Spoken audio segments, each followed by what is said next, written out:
Ang talinhaga tungkol sa manghahasik. Noong ding araw na iyon, si Jesus ay lumabas ng bahay at naupo sa tabi ng lawa. Dahil sa dami ng taong lumalapit sa kanya, sumakay siya sa isang bangka at doon naupo. Tumayo naman sa dalampasigan ng mga tao.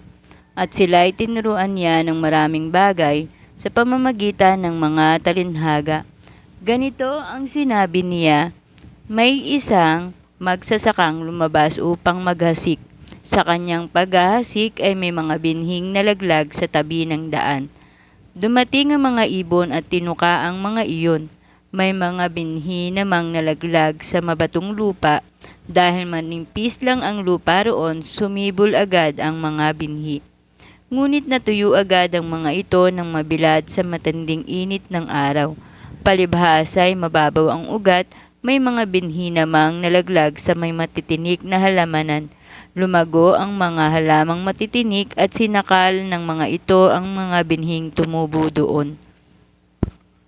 Ngunit ang mga binhing nahasik sa matabang lupa ay namunga ng may tig-100, may taga-60 at may tag-30. Makinig ang may pandinig.